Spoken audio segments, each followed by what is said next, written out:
Ça, c'est la liste des prétendants au trône de France, les élections présidentielles. Ils sont 12. On est à 7 jours du premier tour. Et il faut bien l'avouer, les sondages ne sont pas bons pour Philippe Poutou. C'est le moins qu'on puisse dire.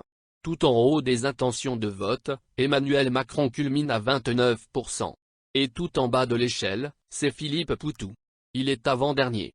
Seule Nathalie Arthaud fait pire, avec 0,5%. Telle est la situation actuelle. À première vue, vous pouvez dire, hâtivement, que c'est plié, il n'y a plus rien à faire, Macron a déjà gagné, et Poutou n'a aucune chance. Mais n'oubliez pas, que nous sommes à 7 jours du premier tour des élections, et à 21 jours du deuxième tour, et d'ici là, nous ne sommes pas à l'abri de rebondissements qui changent totalement la donne. Que diriez-vous, si je vous annonçais, que Philippe Poutou pourrait être le futur président de la France? Peut-être riez-vous. Mais rira bien, qui rira le dernier. Aujourd'hui, nous sommes, le dimanche 3 avril. Imaginez les événements suivants, survenant coup sur coup. Lundi 4 avril. Éric Zemmour entreprend un voyage aux USA, afin d'y rencontrer la communauté française. Il loge dans le même hôtel que DSK il y a quelques années.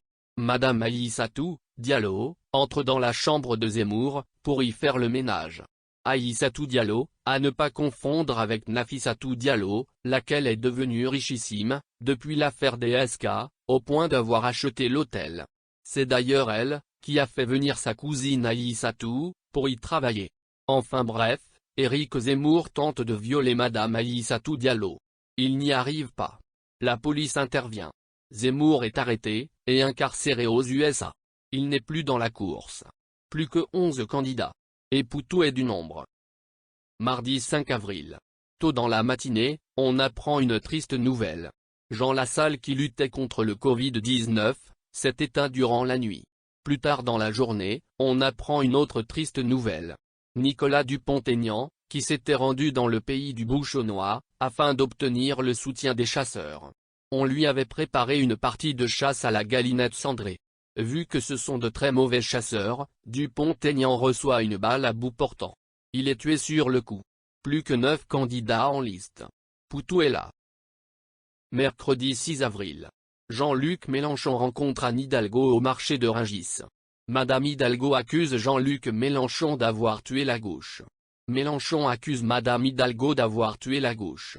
S'ensuit, un vigoureux échange de noms d'oiseaux, suivi d'un non moins vigoureux échange de coups de poing américains. Madame Hidalgo est évacuée d'urgence, vers l'hôpital le plus proche. Elle est dans un sale état. 2 heures plus tard, on apprend son décès, suite à ses blessures. Mélenchon est arrêté pour homicide. Plus que 7 candidats en liste, Poutou est toujours là. Jeudi 7 avril. Valérie Pécresse, sans doute excédée par les mauvais sondages qu'elle cumule, finit par péter les plombs. Elle devient complètement folle, voulant mordre tous ceux qui essayent de s'en approcher. On a dû lui mettre la camisole de force et la faire enfermer dans un centre spécialisé. Elle n'est plus en situation d'être candidate. Plus que 6 candidats en liste, dont Philippe Poutou. Plus tard dans cette même journée du jeudi 7 avril. Yannick Jadot, en visite dans une ferme bio dans le Périgord, se fait piquer par un frelon asiatique. Il meurt subitement. Plus que 5 candidats en liste. Poutou est là. Vendredi 8 avril, dans une enquête très documentée, Mediapart révèle qu'en réalité, le candidat répondant au nom de Fabien Roussel n'est autre que le fameux Xavier Dupont de Ligonnès. Un homme recherché depuis des années, pour avoir assassiné toute sa famille. Cet homme traqué durant des années, par toutes les polices, était pourtant au milieu de nous, et vivait tranquillement sa vie, sous le faux nom de Fabien Roussel, ayant même eu le culot de se porter candidat au présidentiel. La France entière est catastrophée, et indignée par cette nouvelle. Quoi qu'il en soit, à 48 heures du premier tour, il ne reste plus que 4 candidats, Emmanuel Macron, Marine Le Pen, Nathalie Arthaud, et bien sûr, Philippe Poutou. Dimanche 10 avril.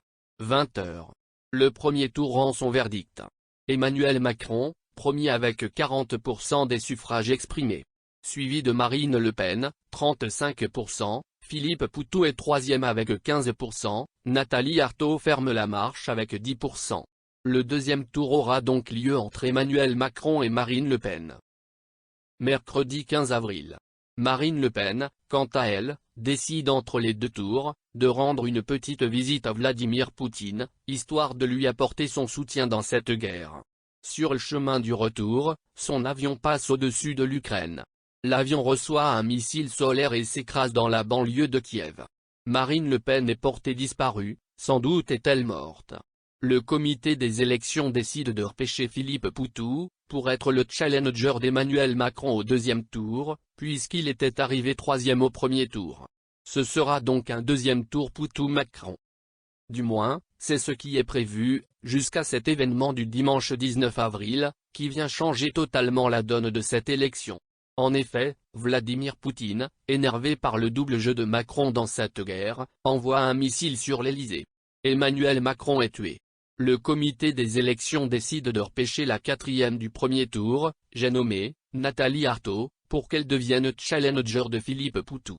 C'est donc une finale Poutou-Arthaud, qui fera l'objet du deuxième tour prévu pour le 24 avril. Et Philippe Poutou gagne, haut les mains, les élections, avec 55% des voix, contre 45, à Nathalie Arthaud.